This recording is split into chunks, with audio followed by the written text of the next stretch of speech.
नमस्कार, मैं हूं प्रकाश चंद्र होता। छत्तीसगढ़ मांगे जवाब में आज हम बात करेंगे एक ऐसी मुद्दे को लेकर। जी हां, धर्मांतरण को लेकर हम बात करेंगे। मेरी हाल ही में कुछ दिनों पहले बात हो रही थी दीपक दुबे जी से। कांग्रेस के वरिष्ठ नेता हैं और वो इस बात पर हैरान थे कि जब भी कांग्रेस सत्ता में आती है धर्मांतरण क्यों मुद्दा बनता है, जबकि उनके वरिष्ठ सहयोगी श्यामाचरण शुक्ला ने मुख्यमंत्री रहते हुए यह कानून बना दिया गया था कि धर्मांतरण को लेकर अगर कोई प्रयास भी करेगा तो उसके खिलाफ कानूनी कार्रवाई की जाएगी। लेकिन जब जब कांग्रेस सत्ता में रहती है धर्मांतरण का मुद्दा उठता है। खरसिया में जब अर्जुन सिंह चुनाव लड़ रहे थे उस वक्त शायद दिलीप सिंह जुदेव को लोगों ने हल्के में लिया होगा, लेकिन मरवाही चुनाव जब हो रहा था, पहली बार अजीत जोगी मुख्यमंत्री बनने के बाद अपने तकदीर आजमा रहे थे मरवाही से, उस वक्त जो दिलीप सिंह जुदेव को उनके भाषण को देखा है वो समझा होगा कि ध्रुवीकरण को लेकर क्रिश्चियन, आदिवासी और बाकी लोगों को लेकर किस तरह से छत्तीसगढ़ में राजनीति है वो वहीं पे समझ पाएगा। लगातार दिलीप सिंह जुदेव धर्मांतरण को लेकर और विशेषकर घर वापसी को लेकर काम करते रहे। बीजेपी सत्ता में रही, 15 साल सत्ता में रहने के वक्त कोई धर्मांतरण का मुद्दा नहीं उठा। लेकिन पिछले 2.5 साल में हम सुकमा की बात करें, सरगुजा की बात करें, कवर्धा की बात करें और अब रायपुर में भी आंदोलन सभा पर है, तेजी पर है। आज बीजेपी ने अल्टीमेटम दिया है कि सरकार पर आरोप लगाया है, रायपुर पुलिस पर आरोप लगाया है कि एक पक्षीय कार्रवाई की जा रही है। आरोप किसी पर भी लगे, सियासत उफान पर है। और कैसे उफान पर है, आइए पहले सुनते हैं ये बयान। आज हमको गिरफ्तार करके रिहा किया गया है। ये सरकार को हम संदेश देना चाहते हैं कि अभी तो ये अंगड़ाई है, आगे और लड़ाई है। अगर आपने धर्मांतरण करवाने वाले लोगों के खिलाफ में कार्रवाई नहीं की, उनको गिरफ्तार नहीं किया, तो इस आंदोलन का विस्तार पूरे प्रदेश में होगा। ये सरकार आग से खेल रही है और उसमें जलकर भस्म हो जाएगी। लगातार आंदोलन चलेगा। कल परसों भारतीय जनता पार्टी की बड़ी बैठक होगी।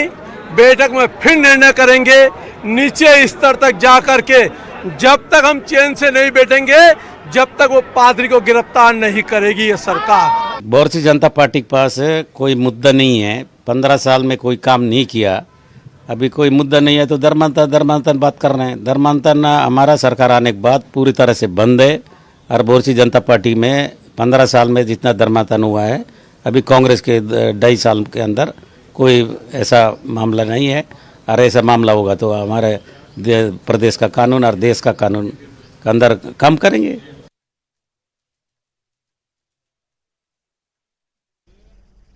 अब इस बातों को सुनने के बाद समझ गए होंगे कि किस तरह से धर्मांतरण को लेकर सियासी उफान पर है।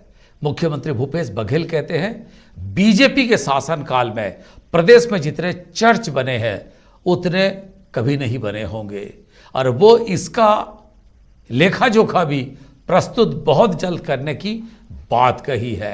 वही कवासी लखमा जहां से इस विवाद शुरू हुआ सुकमा का, वहां पे कहते हैं 15 साल में 12 चर्च सुकमा में कैसे बन गए, लेकिन पिछले 2.5 साल में एक भी चर्च नहीं बने। सब बयान दे रहे हैं, लेकिन क्या इसके मायने हैं?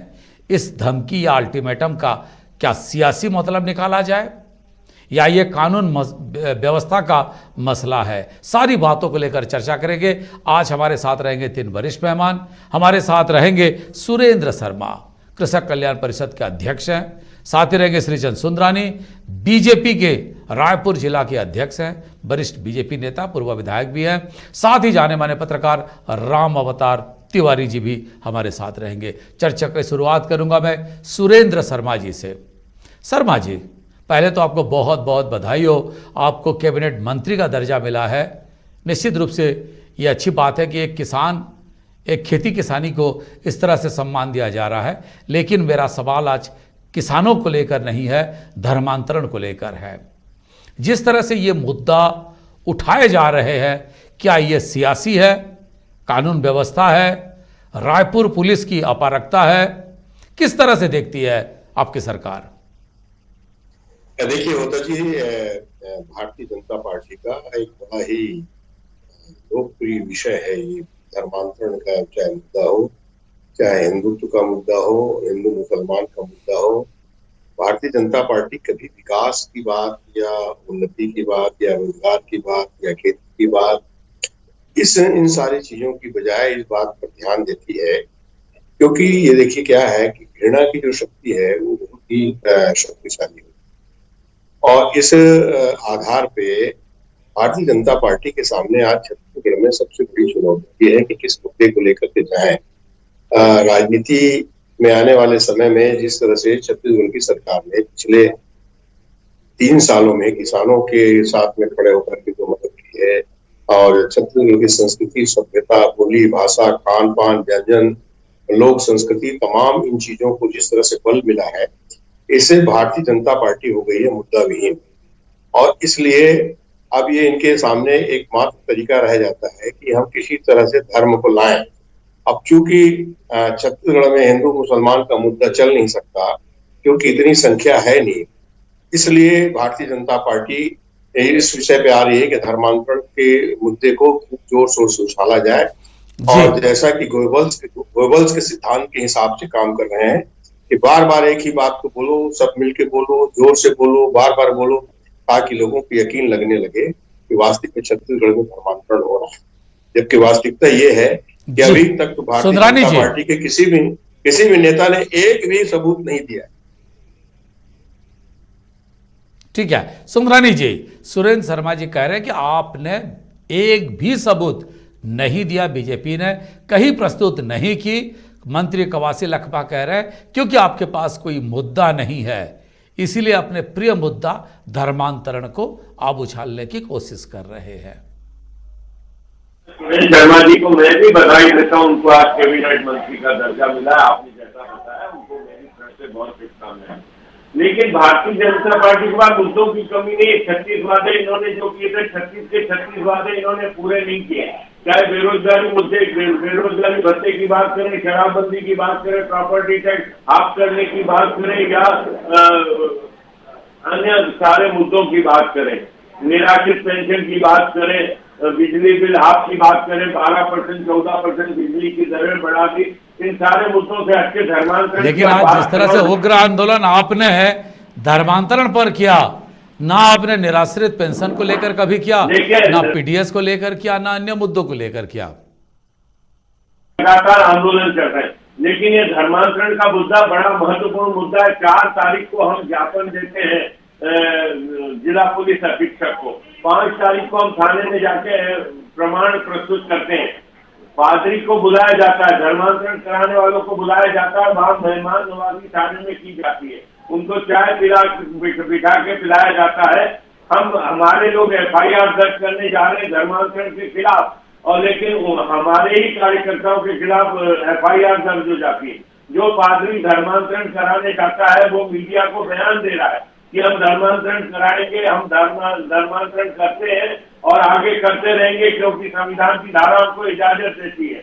और उन्होंने ये भी कहा कि क्या संविधान को जला के रख दे, कहीं न कहीं संविधान का भी उन्होंने अपमान किया जो डॉक्टर बाला साहब। नहीं, लेकिन मुझे एक चीज बताइए, क्या इस देश में किसी नागरिक को अपना धर्म चुनने का अधिकार नहीं है?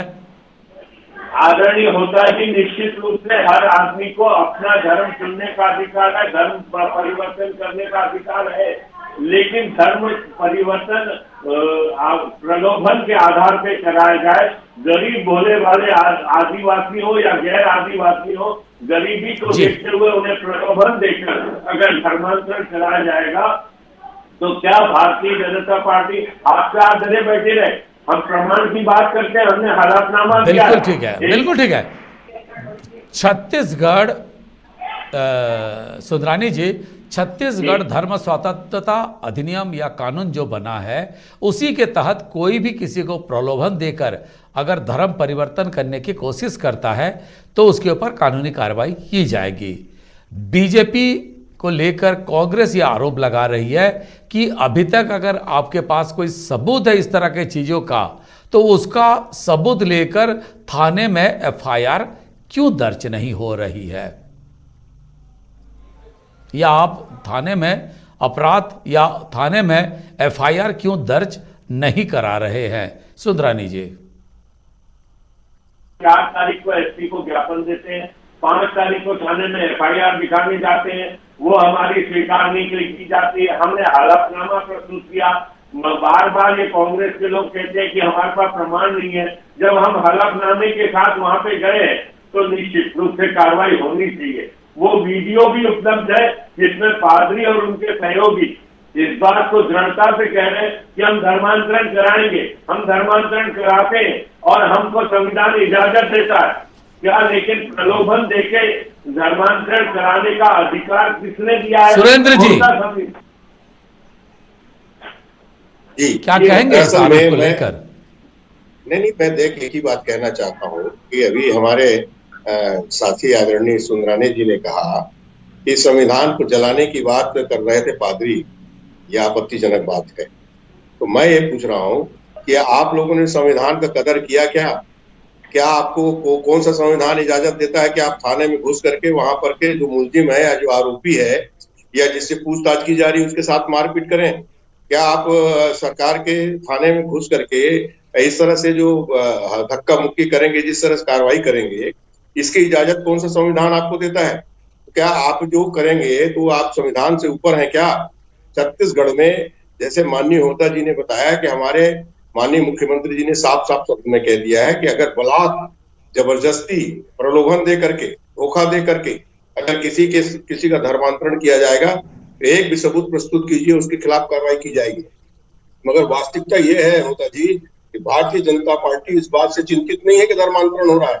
भारतीय जनता पार्टी इस बात से चिंतित है कि हम किस बात को मुद्दा बनाएं, और वो धर्मांतरण को मुद्दा बना करके जनता को बरगलाने की कोशिश पर लगी है। इसके सिवाय कुछ भी नहीं है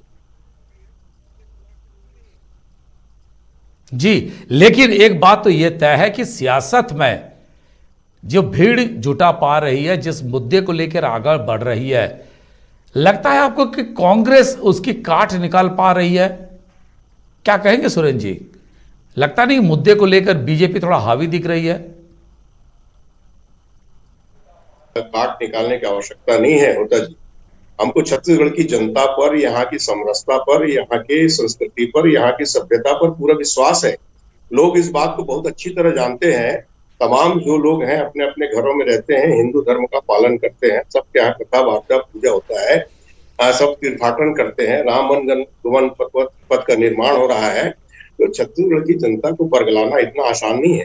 भारतीय जनता पार्टी के कार्यकर्ता निश्चित रूप से भीड़ जुटा सकते हैं। भारतीय जनता पार्टी छत्तीसगढ़ की बड़ी पार्टी है और उसके संगठन शक्ति से हमको कोई इनकार नहीं है। मगर बात यह है कि जिस मुद्दे में ताकत नहीं हो, जिस मुद्दे में सिर्फ झूठ हो, सत्य का नामो निशान न हो, ऐसा मुद्दा कैसे चल सकता है? और उसकी काट खोजने की हमको आवश्यकता क्या है? सांच की आवश्यकता नहीं पड़ती। रामोतार जी, सांच को आंच की जरूरत नहीं पड़ती। रामोतार जी, मेरा एक सवाल है, क्या कांग्रेस रोहिंग्या के मामले को लेकर जब सरगुजा में आरोप लगा, सही ढंग से उसका जवाब नहीं दिया, उनको हल्के में लिया? सुकमा एसपी का पत्र जब वायरल हुआ सुनील तिवारी जी का, उसको भी गंभीरता से नहीं ली। जब कवर्धा में मामला आया उसको भी हल्के में लिए।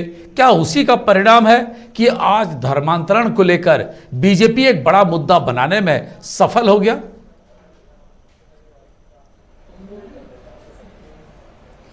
देखिए, भाजपा शुरू से धर्मांतरण, घर वापसी जैसे मुद्दा बनाती रही है और राजनीति में जो है वोट का लहलाना धर्मांतरण जैसे मुद्दों से बहुत आसान रहता है। इसलिए राजनीतिक दल ये ऐसे मुद्दे उठाते हैं, ऐसे जिससे जनता को अपने पक्ष में किया जा सकता है या जनता के बीच जाकर अपनी स्थिति बताई जा सकती है और सरकार को घेरा जा सकता है। तो ये एक राजनीति का हिस्सा है, रणनीति और राजनीति इसमें ज्यादा दिख रही है। हो रहा है या नहीं हो रहा है, ये दोनों अलग अलग चीजें हैं।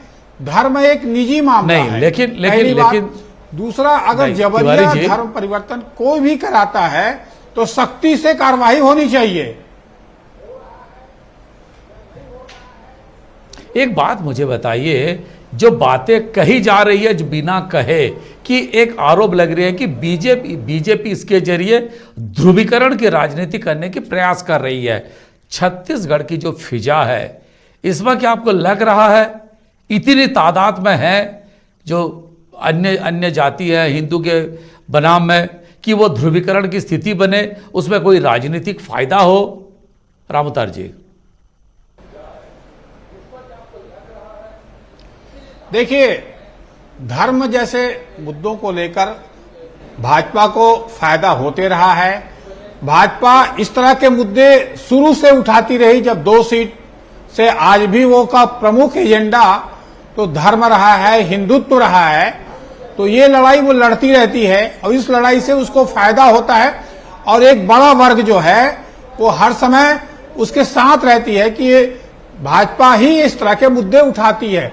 तो ये मुद्दे, इसमें सरकार की चूक, कांग्रेस की चूक, और एक बड़ा मुद्दा जो है वो भाजपा को मिल गया है कि ऐसे मुद्दे जिसको वो हर समय उठाती रही और जनता भी जाने से ज्यादा फायदा होगा।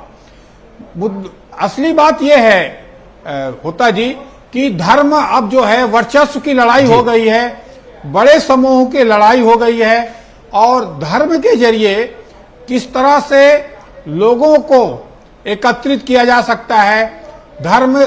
धर्मांतरण तो हो रहे हैं, जिस तरह से उसके ऊपर कार्रवाई होनी चाहिए, या जिस तरह से लोग प्रलोभन में हो रहे हैं, जिन गरीब लोगों को, जरूरतमंद लोगों को न्याय मिल पाए, उनको संसाधन मिल पाए, उनको सही दिशा मिल पाए, उनको अच्छा जीवन मिल पाए, इसके लिए कौन कदम उठाता है? बस्तर में, सरगुजा में धर्मांतरण निचले स्तरों पर बड़े समय से हो रहा है। क्या इसके लिए पिछली सरकार में रमन सिंह के समय कोई ठोस कार्रवाई की गई? क्या इसके पहले भी उन गरीब जो भोले भाले लोग धर्मांतरण कर रहे हैं, उनको रोकने के लिए कोई बड़ी कार्य योजना, कोई बड़ा विस्तृत प्लान बनाया गया? ठीक है, बिल्कुल बिल्कुल बिल्कुल, ये बहुत महत्वपूर्ण बात है जो राम अवतार जी कह रहे हैं। चर्चा को आगे भी बढ़ा सकते थे, लेकिन समय की पाबंदी है। आज यहीं पर हम इस चर्चा को स्थगित करेंगे, किसी और दिन इस पर आगे भी चर्चा करेंगे। सुरेंद्र शर्मा जी, श्रीचंद सुंदरानी जी और राम अवतार तिवारी जी, तीनों मेहमानों का बहुत बहुत धन्यवाद। एक बात इसमें से निकल के आ रही है, वो यही है, अगर प्रलोभन हो रहा है तो प्रलोभन का शिकार लोग क्यों हो रहे हैं? क्या लोगों की गरीबी का फायदा उठाया जा रहा है? लोगों का भोलेपन का फायदा उठाया जा रहा है? चाहे राजनीतिक रूप से हो, चाहे धार्मिक रूप से हो। अगर धर्म परिवर्तन हो रहा है तो क्या इसी का फायदा उठाया जा रहा है, या लोगों को गुमराह भी किया जा रहा है? तो क्या इसी का सहारा लिया जा रहा है? सारी बातों को लेकर कांग्रेस कहीं हल्के में तो नहीं ले रहा है मुद्दे को। इन सारी बातों को भी राजनीतिक दलों को देखना होगा, क्योंकि छत्तीसगढ़ में शांति बरकरार रहनी चाहिए। आज समय हो गया है, कल एक नए विषय को लेकर फिर आपके सामने उपस्थित होंगे। तब तक हमें दीजिए विदाई।